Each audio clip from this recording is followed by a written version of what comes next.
This annual Academic Excellence Showcase is a celebration of student research, scholarship, and creative performances.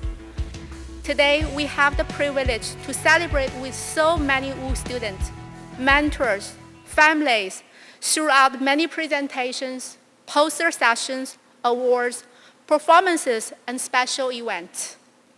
I encourage you to join the presidential plenary session which you are doing right now, in which we are grateful to have 3 distinguished Wu faculty to share their research and address many intriguing and important topics such as resilience, self-care, creativity, Asian American history, and social justice.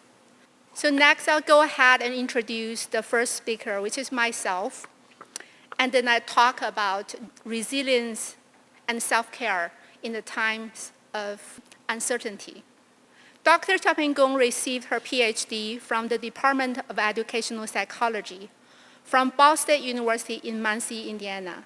She is currently Associate Professor of Educational Psychology at Western Oregon University and teach children's and adolescents learning and human development courses to undergraduate and graduate students.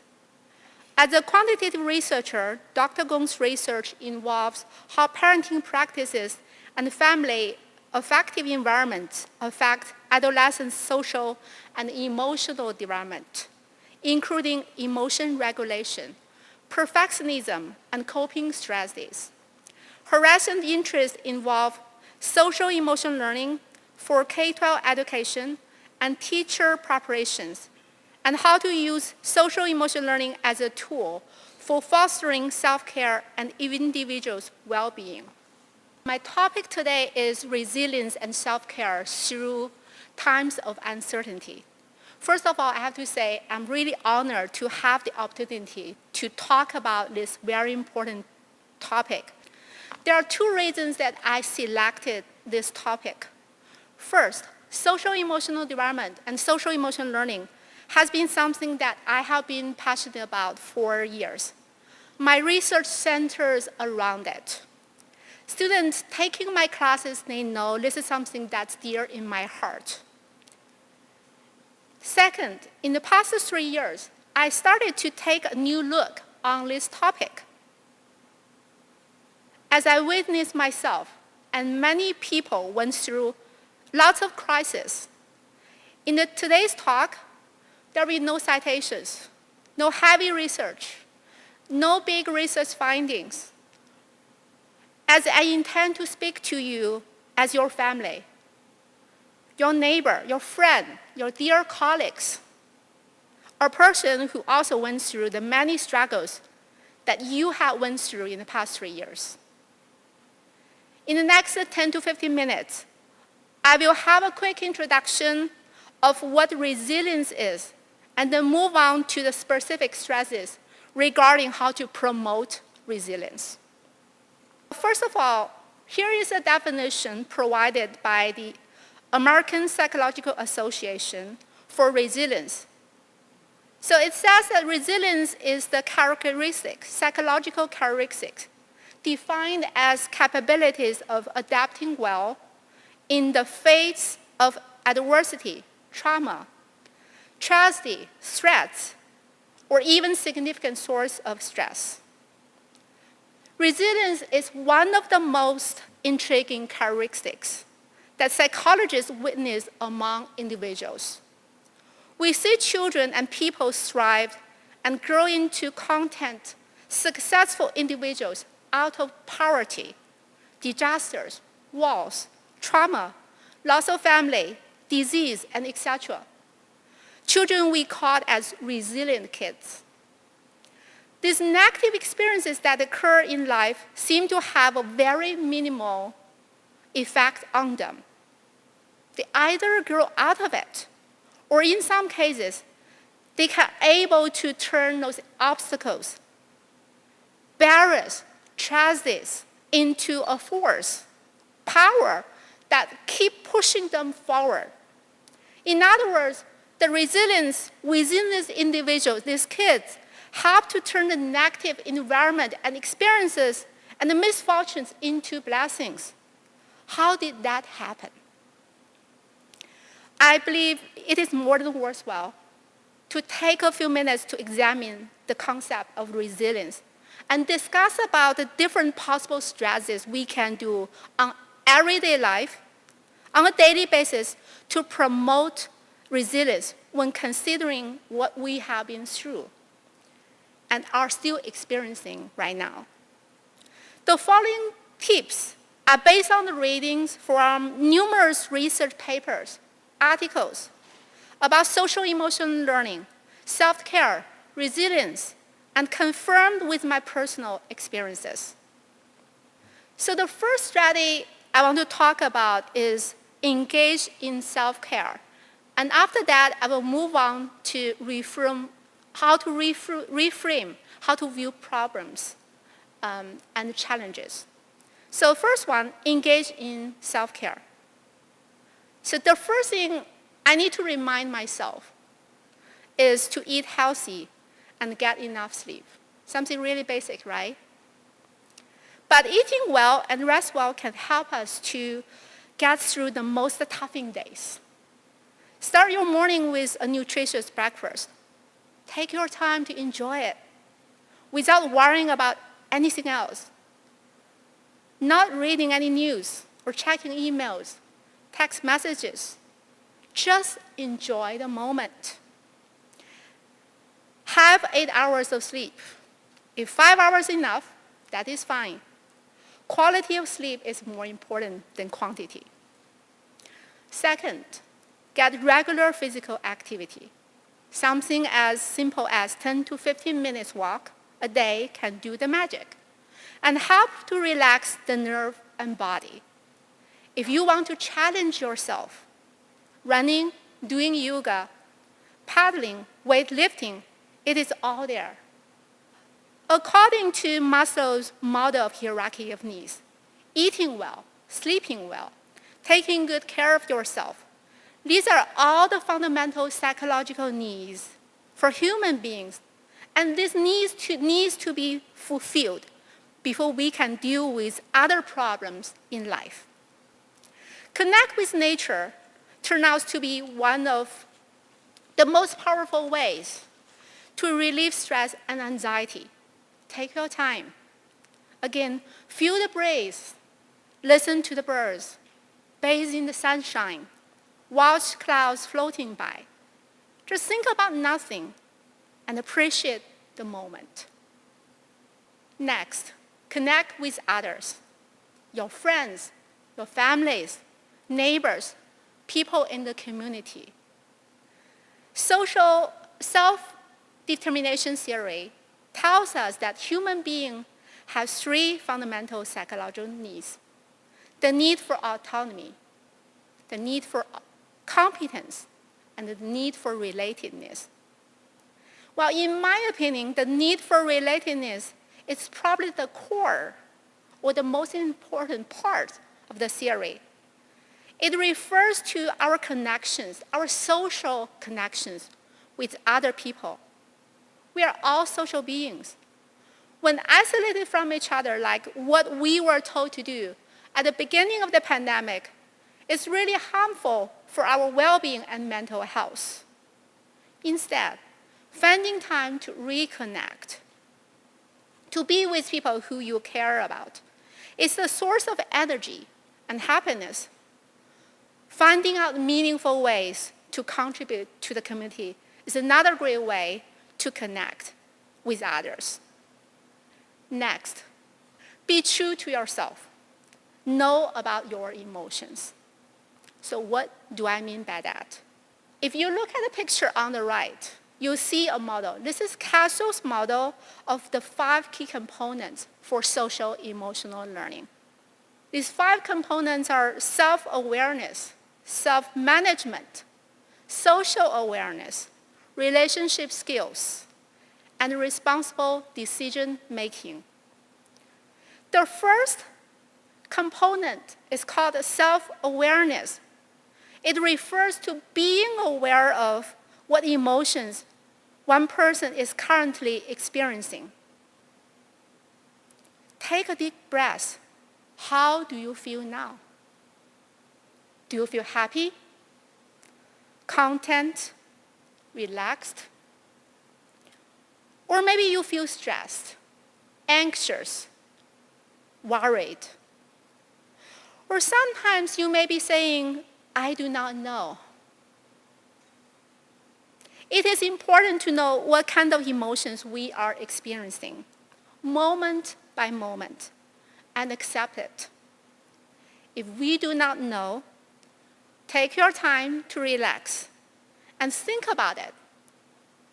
Keep a journal by your side and write down the daily occurrences and the emotions associated with them.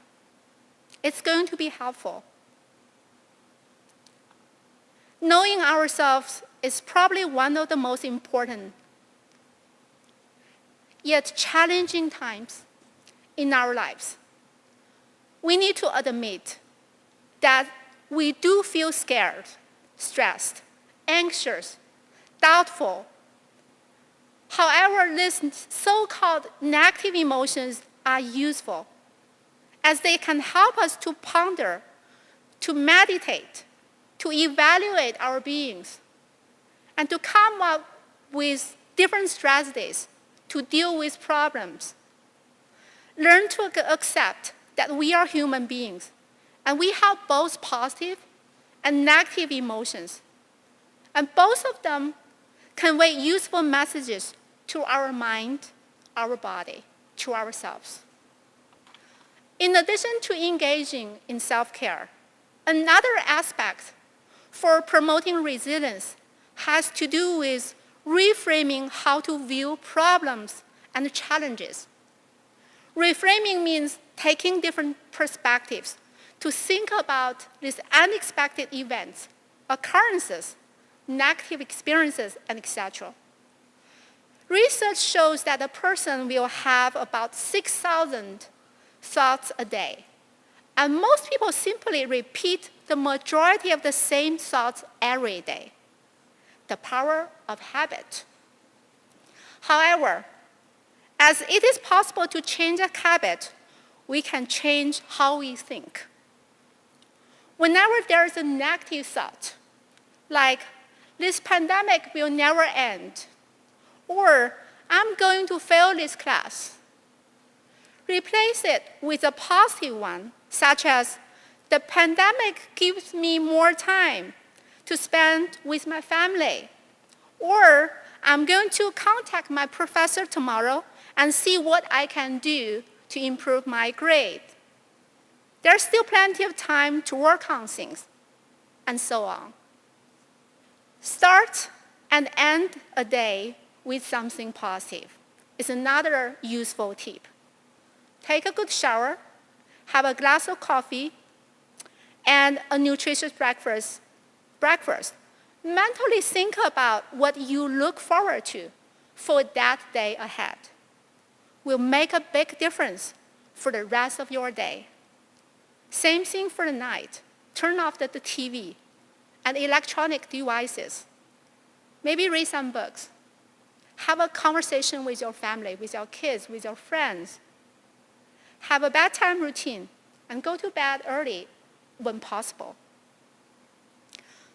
Find meaning in unexpected occurrences. An ancient Chinese saying goes like this: misfortune may be a blessing in disguise. For example, online instruction may be challenging. However, it may be helpful to practice your skills in organization and allow some flexibility for learning as well. Last but not least, gain some control.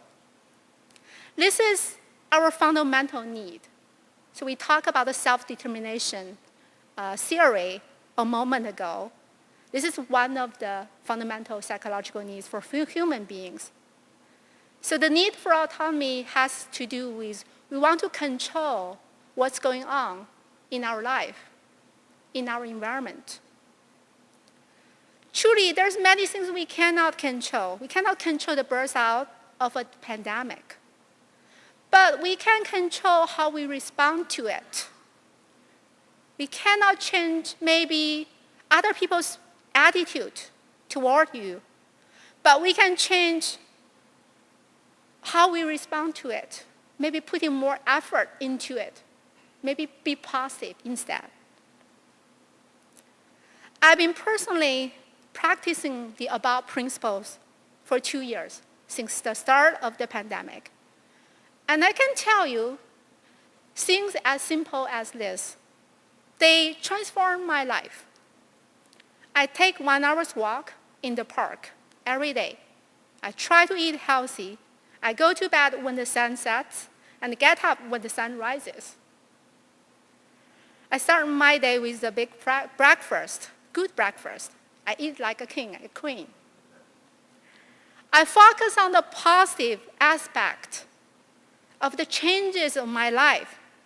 And when I come back, many of my colleagues say, well, you look like a different person. I do not want to pretend that I have been successful every day. There are days when I feel down, I feel depressed. Days that I do not want to take care of myself or exercise or take a walk. However, I view every day as a new beginning when I can start things all over again.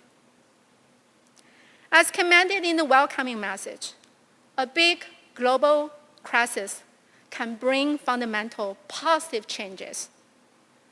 A deep reflection about how to live today and focus on and just enjoy the moment.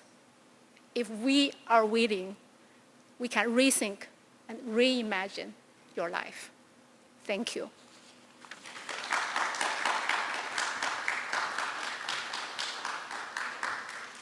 I'll go ahead and introduce our second speaker today, and then we'll watch his video together. Our second speaker is Dr. Lin Wu. He is a first-generation college student, an immigrant from China, and is an assistant professor in the Division of Education and Leadership at Western Oregon University. Before joining the Wu community, he taught primary Mexican-American students in southern Arizona for 7 years and studied multicultural education at the University of Washington for 5 years. His research interests include culturally responsive pedagogy, multicultural teacher education, and Asian American education. His presentation today will talk about the intersectional diversity within Asian American communities and explains the roots of anti-Asian racism in the United States. It also highlights Asian American resilience and creativity in the context of the COVID-19 pandemic and advocates for everyone to learn and unlearn Asian American history that centers on our collective contributions and humanity. In the end, the presentations call on all of us to reimagine the pandemic as a portal to justice. Hello, everyone. Welcome to my presentation on Asian Americans' resilience and creativity. My name is Dr. Lin Wu. I'm assistant professor in the Division of Education and Leadership. It is my huge honor to be included on this panel with other amazing scholars in here. So my first slide is actually on the big term on Asian Americans, right? So it's one racial umbrella, but there's so much diversity within this big community in here. So according to the Pew Research Center that was released last year, there were over 23 million Asian Americans that live in the United States with origins in more than 20 countries in East and Southeast Asia and the Indian subcontinent, each with unique histories, cultures, languages, and other characteristics, right? So the graph on the right side is the ethnic diversity within the Asian American racial umbrella, right? But I also wanted to capture the nuances, the intersectional identities within this big community in here. So this is one of my favorite books by Jeff Chang. He said on Asian Americanness, I quote, "The category of Asian Americans browse, sixth-generation toddlers and undocumented teens, Crazy Rich co-eds cheating on Rodeo Drive or in Singapore Air first class, and couples on public assistance packing their meager belongings under eviction notices, architects and oncologists, nannies and bus drivers, seamstresses and factory bosses, class divisions that reflect the displacements of the Cold War and the congressional preferences for the not so tired and not so poor. Innumerable histories colliding, even in a single family. Yet here you are, the evidence of American warfare and familial risk and survival, making yourselves through pan-ethnic coupling and an emergent culture of image, story, song, food. A tiger clan, a model ethnic minority, a blueprint for multicultural democracy. You too are the exception and the exceptional. When you are summoned, you too may teach the rest of the world exactly how to get along. So I encourage you to continue thinking about this based on this quote, the various class, gender, sexual, immigration, nationality, intersectional identities under the one umbrella of Asian American. I'm going to move on to a short video. I won't be able to play the whole video due to the time constraint, but I wanted to highlight that the violence that we're seeing that has been going on since the pandemic started, targeting Asians and Asian Americans in the United States. It's not the first time that Asian Americans or Asian immigrants have been targeted during a pandemic. So let's just go back to history a little bit to see what our community had been going through before this pandemic and what we're experiencing right now at this moment. The Atlanta shooting spree that killed 6 Asian women was by no means an isolated incident. Even though it's easy to blame Trump for the rise in racial violence and harassment, the Chinese virus, the Wuhan virus, Kung flu, Asian Americans have actually suffered violence and scapegoating for many years. In fact, racism and violence against the Asian American community is as old as the US itself. To understand the root of the issue, we have to go back 236 years to 1785. That's when the first documented Chinese immigrants, 3 sailors to be exact, arrived in Maryland. Fast forward 5 years, and the Naturalization Act of 1790 was put in place to restrict citizenship for anyone who wasn't a free white person. This meant that Asian people had inferior legal status compared to white people. It's also why they couldn't own property or vote. In 1849, the California gold rush attracted hundreds of thousands of miners from around the world, including China. By 1852, over 20,000 Chinese immigrants had made San Francisco their home. Most of them were miners. But with their rapidly growing population, many Chinese Americans suffered violence and discrimination from fellow miners and also from the government. For example, California was quick to impose a foreign miners tax, which meant immigrants had to pay $3 a month for simply mining. At the time, Chinese immigrants were robbed and murdered and were set up as scapegoats for other crimes. By 1870, Chinese miners in California had contributed more than $5 million to the state through the foreign miners tax. It was almost a quarter of the state's revenue at the time. A year later, mob attacks and lynchings of Asian Americans erupted in Los Angeles. 500 white and Latino people attacked a Chinese community and killed 19 people. 17 of them were lynched. None of the killers were punished. All this tension and violence eventually led to the Chinese Exclusion Act in 1882. It's the first time in U.S. history when Congress outlawed immigration for a specific nationality. In the years that followed, dozens of Chinese immigrants were killed in violent attacks. White mobs accused Chinese migrants of taking jobs from them. In 1900, the bubonic plague, which emerged in south-central China, hit the U.S. with the first case recorded in San Francisco's Chinatown. Chinese Americans suffered racism and harassment with the spread of the disease. And systematic racism against Asian Americans continued well into the 20th century. As more people from other parts of Asia began immigrating to the U.S. and filling up jobs in the industrial economy, the Asiatic Barred Zone Act was put in place in 1917 to prevent Indians, Japanese, Koreans, and other Asians from immigrating. And then in 1941, this happened. The United States of America was suddenly and deliberately attacked by naval and air forces of the Empire of Japan. After Japan bombed Pearl Harbor in World War II, the US forced tens of thousands of Japanese Americans into internment camps, claiming there were spies among them. Relocation centers were hurriedly built, principally in the western states, to house some 100,000 Issei, Japanese-born aliens, and Nisei, American-born U.S. citizens of Japanese parentage.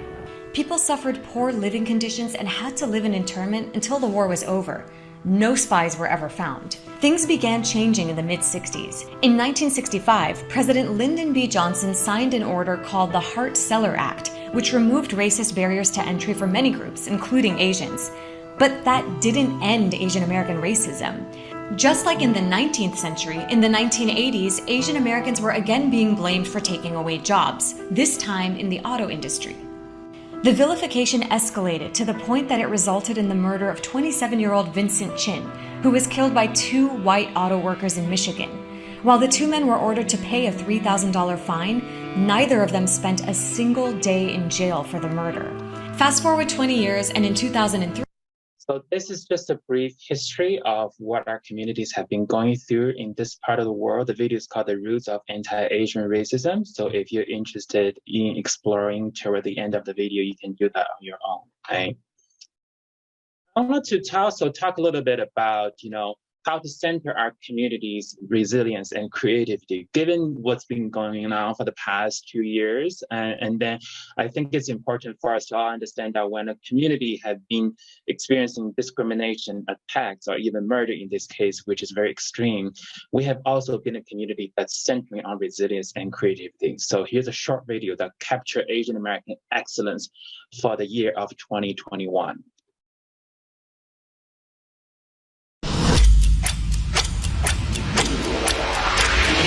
There are several moments in a country's history that chart its course indelibly for the future. For Asian Americans, that moment is now. In the year 2021, our community, 23 million strong, came together, persisted, thrived. This is crazy.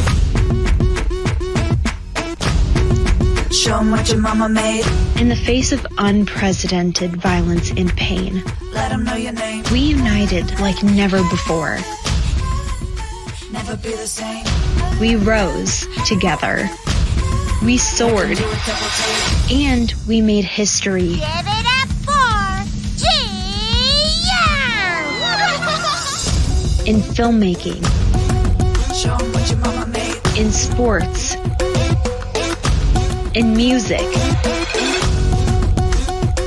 And in public service. Let 'em know your name. I'll never stop fighting to make our systems work for all of us. Do a double take. Thank you to the everyday heroes, the teachers, the nurses, the responders who served our country when we needed them the most.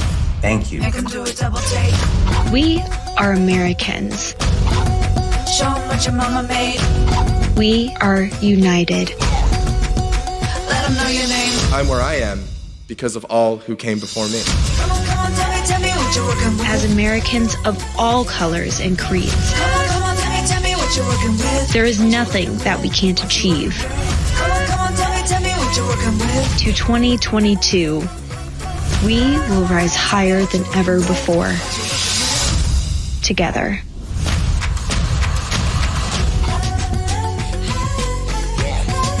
Make 'em do a double take. So moving forward, I would like to encourage us all to continue thinking about how to humanize Asian Americans in our own family, our work institutions, in our own friend circles. So here's 3 resources that I recommend to everyone to learn or to unlearn about Asian American history. Picture on the left is the PBS documentary that came out in 2020. Western Oregon University's library has free digital access to all 5 episodes. I encourage all of us to watch this documentary to learn about our community's suffering, but also our humanity and our resilience and creativity. Of course, the 2 texts in here are classic texts to learn about Asian American history. So I encourage all of you to maybe start little book clubs on your own friend circle to talking about Asian American history, which is part of US history. So another thing I want us to continue thinking about is that when we talk about Asian American history, maybe we need to recognize the trauma that's been going through, but maybe we should also thinking about how do we start our history from a vantage point where we're centered on Asian Americans or Asians' contributions to the whole world, right? Not to invalidate their trauma, but to also center their contributions, right? So for example, the picture on the very top is Angkor Wat, the famous Buddhist temple in Cambodia. And I don't need to talk about Taj Mahal, which is on the bottom left side. And of course, the four pictures on the very right end, which is the compass, gunpowder, papermaking, and printing. These are the four great inventions of China, right? So I would encourage us all to continue thinking about what has Asians and Asian Americans have contributed to the whole world, not just the trauma that they experience. So this famous Asian female Indian author, Arundhati Roy, published this article called "The Pandemic as a Portal" in early 2020. I really appreciate her take on how do we see this pandemic as a way to work through life a little bit differently. So I'll read the quote at the end of this article as a conclusion of my presentation. He said, "Historically, pandemics have forced humans to break with the past and imagine their world anew. This one is no different. It is a portal, a gateway between one world and the next. We can choose to walk through it, dragging the carcasses of our prejudice and hatred, our avarice, our data banks and dead ideas, our dead rivers and smoky skies behind us. Or we can walk through lightly, with little luggage, ready to imagine another world and ready to fight for it." Thank you for listening to my presentation. I wish you all a great success and a safe and enjoyable time at this presentation. Take care. So our next speaker today is Dr. David Foster. Dr. David Foster received his PhD in Industrial Organizational Psychology from George Washington University. Currently, he is a professor in the Department of Psychological Sciences, director of the Creativity Research Lab, and program coordinator for the Organizational Leadership Program at Western Oregon University. His areas of academic specialization include leadership, teamwork, creativity, and group decision-making. His current research focuses on developing measures of creative behavior, including the development and application of a self-report measure of creative behavior, as well as identifying language uses patterns associated with creative behavior to facilitate measuring creativity outside the laboratory. Dr. Foster's work experiences includes facilitating organizational development for various federal government agencies as an internal consultant with the Office of Personnel Management and serving as a survey researcher for the Army Research Institute. Hello, everyone, and welcome to the 2022 Academic Excellence Showcase with the theme of Creativity and Resilience. I am Dr. David Foster. I am a professor of psychology and also director of the Western Oregon University Creativity Research Lab. And I'm honored to have the opportunity to talk about creativity and resilience and why these things are so important. I would like to start by talking about why creativity is important, and then continue with talking about what creativity is by both talking about what it is and what it isn't. So first, let's talk about why creativity is important. So in a recent survey of full-time salaried workers ages 25 or older with at least a 4-year college degree, 78% say creativity is important in their career, and they wished that they had more creative ability. 32% of these people said that they don't feel comfortable thinking creatively in their career. Now, education is also important in this, but not maybe the way you think. 82% of the people surveyed wish that they had had more exposure to creative thinking as students. And 65% of respondents in a global survey believe that creativity is actually being stifled by their educational systems. So you who are attending this conference and presenting at this conference should recognize the opportunities that you have had to think and work creatively within your areas and disciplines, and be thankful for the opportunity to showcase what it is that you have learned and what it is that you have accomplished. One of the myths surrounding creativity is that it is something people either have or don't have, when the reality is creativity is a complex, multidimensional phenomena. Cosbelt, Bagetto, and Runco hypothesized that creativity is made up of 5 separate dimensions. And they call this the 5 P's of creativity. And those dimensions are things about the person, process, which includes engaging in various types of creative behavior. Place is the environment in which people work and engage in various types of creative behaviors. So think of a team environment or an organizational environment. Product is the outcome of people and process in a particular place. And then the 5th P is persuasion, because one of the things that we've learned is good ideas aren't always immediately accepted.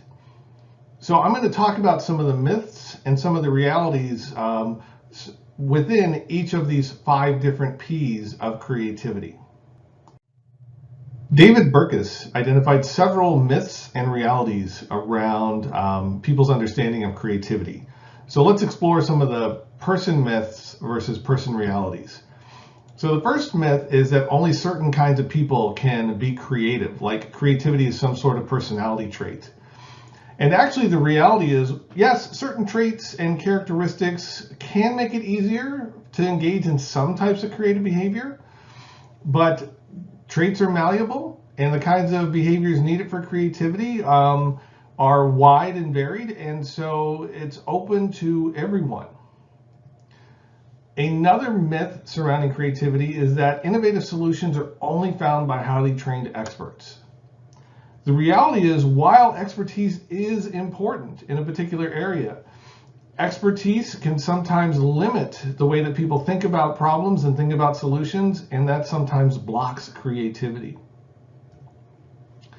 Another myth is that most creative ideas come from the lone creator, when in fact the reality is that most breakthrough ideas come from teams of collaborators, which is why place is one of the P's of creativity. Now let's examine some process myths versus process realities. The biggest process myth is that creativity only requires brainstorming to find great ideas.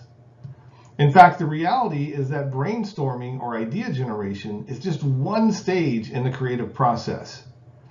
In the Creativity Research Lab, we've identified 5 key creative behaviors in the creative process. As you can see, these behaviors are problem-finding formulation, information gathering, idea generation, idea evaluation, and prototyping. In order to be really creative, you have to find a good problem to solve. Okay? You should understand as much as you can about that problem by gathering all kinds of information. And then idea generation, it is important, but to me, idea evaluation is just as important, because I come up with lots of ideas. Most of them are not very good. And so you need to be able to separate out the good from the poor ideas. And then the last stage is prototyping. And that is developing a model of your idea to test it out to see if it will actually work. So creative process is more than just brainstorming. Next, let's talk about place myths versus place realities. The biggest myth around what it looks like to be a part of a creative team is that creative teams don't fight amongst themselves. In fact, in reality, the best creative teams have lots of healthy conflict. The only way that you can achieve creativity is to have different ideas, different opinions, different perspectives, and to share those with your teammates, which will lead to a lot of disagreement. And so really creative teams use their cohesion, use their connections with one another to have that healthy conflict and disagreement. If your teams aren't having disagreement, chances are you're not maximizing your creative potential. Let's talk about product myths versus product realities. One of the more commonly accepted definitions of creativity is that for something to be creative, it has to be both original or novel and useful as well. So one of the myths surrounding creativity is that creative ideas need to be wholly original concepts. When in fact, the reality is that creative ideas often build incrementally on existing ideas. So take the example here on your screen of Morse code, which is made up of dots, spaces, and dashes, to a barcode, which is made up of thin and thick lines and spaces, to a QR code, which is made up of squares and other shapes and spaces. Okay, so ideas typically progress along this way. My favorite example of this is in the Old West, as they were moving from stagecoach transportation to train transportation. Originally, conductors on a train sat outside up front on the top of trains to steer. Why? Because that's how you did it in a stagecoach. Well, once enough people fell off to their deaths on these trains, they decided maybe we better move them inside to steer where they're safer. So products typically build on themselves incrementally instead of seeing really large leaps of originality. Finally, let's look at persuasion myths versus persuasion realities. Another myth around creativity is if you have a great idea, with the phrase being, if you build a better mousetrap, the world will come and readily embrace your idea. The reality is that most great ideas are rejected at first. Ask J.K. Rowling, author of Harry Potter, who had to go to at least 17 different publishers before her idea was accepted. Okay, so one of the things that you need to be, if you want to be very creative, is you have to have the ability to persuade other people to embrace and to try out your ideas. So let's put it all together and look at the reality of creativity. The reality of creativity is that it's a complex, multidimensional phenomenon. And you can become more creative, anybody can become more creative by focusing on a number of different areas. One is you can enhance your own creative potential by building your knowledge in a particular area and becoming expert, by building a wide range of knowledge so that you have more information and are able to make connections amongst thoughts in your head that other people can't. You can also work to develop your cognitive abilities so that you are able to think in certain ways and able to connect ideas that wouldn't normally be connected. You can enhance your creative behavior. There are all kinds of training opportunities where you can develop different idea generation skills and problem finding skills and idea evaluation skills so that you can be better at engaging in creative behavior. Working effectively with others is also something that you can improve. I teach a class on the psychology of teamwork where it is aimed at how to help people learn how to work in teams to maximize creativity and innovation. So it is possible to learn these teamwork skills.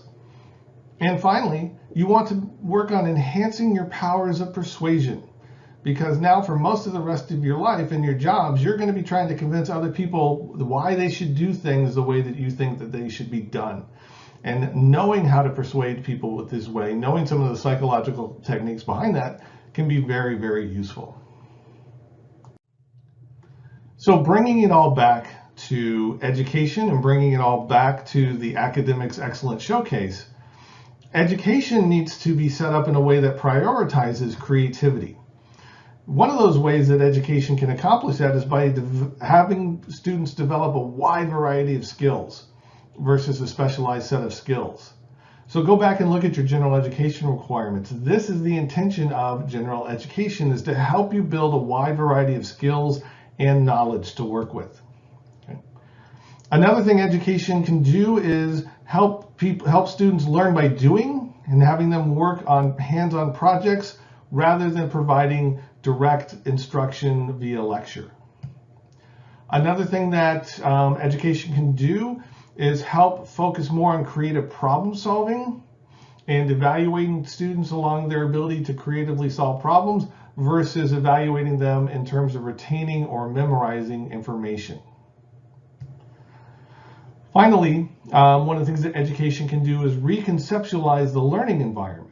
So things like allowing learners some more control, allowing students to take risks and to fail at times as part of the learning process, allow the pace of learning to be flexible, and provide lots of opportunities to work in teams and to have coaching available for working in teams. All of these things will help you become a more creative person, a more successful student, and more successful in your career. And the Academic Excellence Showcase provides the venue for you to show how you have done this. So it's an opportunity to see people doing rather than taking a test. It's an opportunity to see a wide variety of skills and a wide variety of knowledge on display. So I'm very excited for this year's Academic Excellence Showcase. Thank you for having me. Have fun at the show. Again, thank you so much for joining us today at the presentation session. Yeah, thank you.